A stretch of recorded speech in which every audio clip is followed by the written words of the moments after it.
Paisley, Ontario, Canada. I was heading out there with friends for a camping style music festival. And this is before any of our group had GPS/Google Maps on our cell phones. We ended up getting lost on some of the country roads as everything looked the same, just fields and dirt roads. And the names of the roads weren't well marked.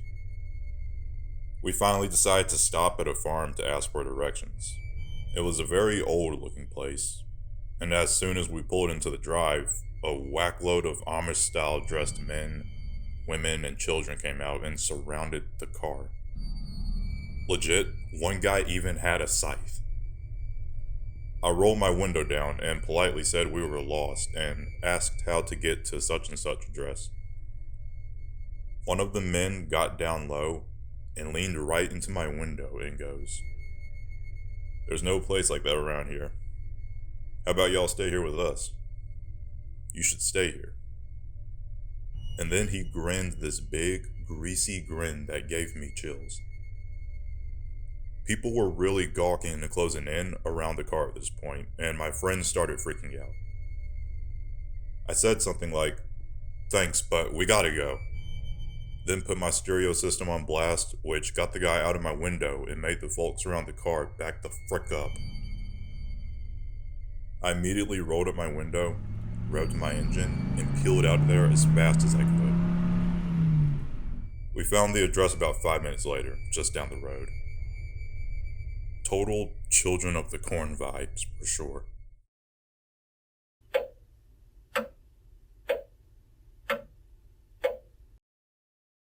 Thailand Pie. When I was dating my girlfriend, we went there. Pai is sort of out in the middle of nowhere, and a popular hipster tourist spot. They also filmed some famous Asian movies in this village, so although it's out in the middle of nowhere, it was still quite popular. The first thing we noticed was how many stray dogs there were. It was not normal. About 20 dogs wherever you go, and they just walk into restaurants to beg for food, etc. They were all super friendly and chill. When we went there, there was this huge reggae event. It lasted until 2 a.m. or so. You had to catch the shuttle bus to get back into the village since it was far out in the field. When we were back in the village, we couldn't find where we parked our scooter. It was scary to search for your bike in the middle of the night with a lot of dogs following us and just watching us. When we finally found the bike and drove back to our resort, something strange happened. We saw a lady in the middle of the road at 3 or 4 a.m. dressed in a long black dress and long black hair in the middle of the road we had to pass to get to the resort. She was flailing her arms around, but didn't move her feet or move at all, and there were 30 or so dogs in a circle around her barking, but none of them went close to the lady. I thought I was seeing things, but my girlfriend saw them too, and I told her to keep driving and don't stop. The resort was nearby, so we wanted to warn them about it and maybe someone needed help. But there was nobody to be seen for some reason. The barking also stopped, and we decided to get to our room and sleep. Well, nope. Through the night, we heard someone knocking on our door and window every now and then. Heard the dogs in the distance again, out of the gate, and it continued. The next day, we decided to get the frick out of the town, but every single bus was full due to this reggae event. I decided to pay a driver who approached us for a private drive for 4 times the price, but we just said yes to get us out of here. To this day, we still don't know what it was about.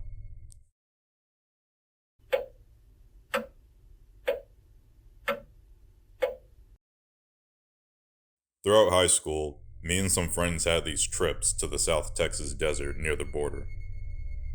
We would camp out in the wilderness and shoot or build a bonfire. We graduated in '04. Our last trip was in '05, and we had a really scary experience. For those that don't know, deserts actually get cold at night due to lack of humidity. So we had a campfire going, and three guys came out of the darkness into the light of the campfire. No hello, no what's up. In very basic English, the first guy says, "You come with us." This was not a request. We politely declined, and the other guy said something in Spanish and was extremely angry. The first guy said to come with them again. We refused, and he stepped forward. My friend panicked and pulled his double barrel out. Screamed we weren't going anywhere. The English-speaking guy simply said, okay, stay," as he backed up. They left, and we quickly put out the fire. I made sure everyone grabbed their wallets and phones. Old Razor flip phones. We got the heck out of there and sprinted towards the car. As we were driving away, we saw 3 sets of headlights driving over the flats. We turned off the car's lights and drove in darkness on the road until we lost sight of them. We drove to a sheriff's office to report what had happened. We were told that if our story was true, it's a real good thing we did not go with them.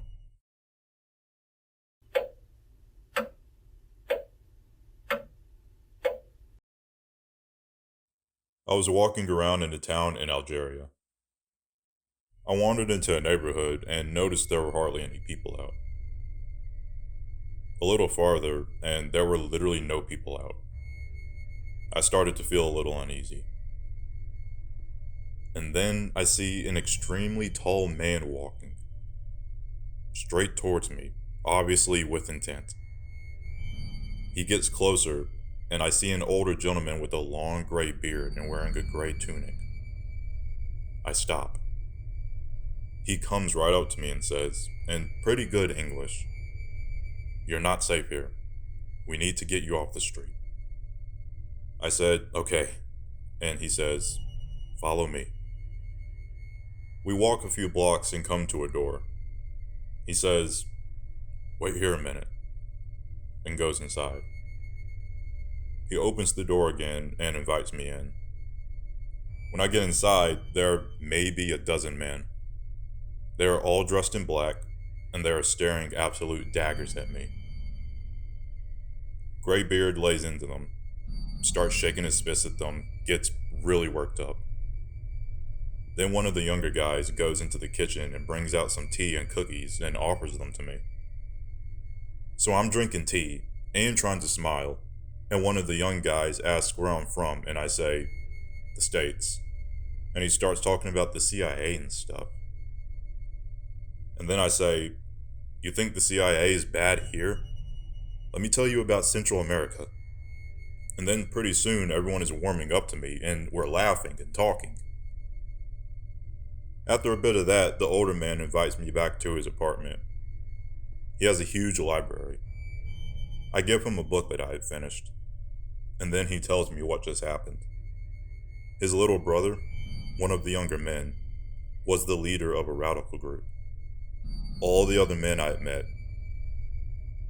He had overheard them getting ready to take off with me, but he had shamed them for not being good hosts and for disrespecting him because it was his house. He said I'd be safe from then on.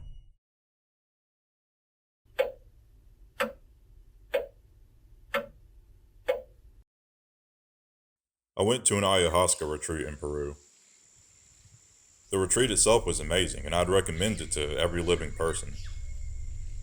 It was held pretty deep in the Amazon, and in order to get there, you have to either pay for a group bus or take a small motorbike taxi. No one is really willing to drive that far otherwise. After the retreat was over, I had a couple of days to stay and relax before I came back to the States. The girl I bunked with had some time as well, and we decided to go into Tarapoto, the nearest town, and just adventure around a while. We shopped and ate and took a tour through a chocolate factory. She was staying in a hotel in town to catch her early morning flight the next morning, so I took a motorbike taxi back to the jungle alone.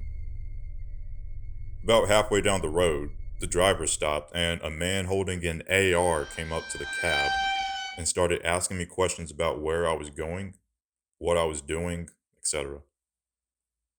I was completely alone with the driver, who stopped for this guy, and the guy with a really big AR in the middle of the Amazon. I was beyond terrified.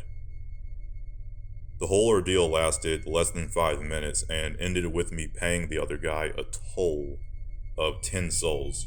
I think less than $8, not completely sure on the conversion. The driver insisted I had to do this, so I did, and we thankfully drove away. A few miles later, the driver stopped again, and I almost had a heart attack. He insisted he had something to show me and that I should get out the cab, so I did. It might have been stupid. I still don't know what the right thing to do was. He took me to the edge of the road, where there was a cliff, and below was the spot where a smaller river smashes spectacularly into the face of the Amazon River. It was among the most beautiful and fantastic things I saw in Peru. We stood in silence and watched the rivers merging for a while before he safely delivered me back to the retreat. It was a scary ride, but man, what a freaking story.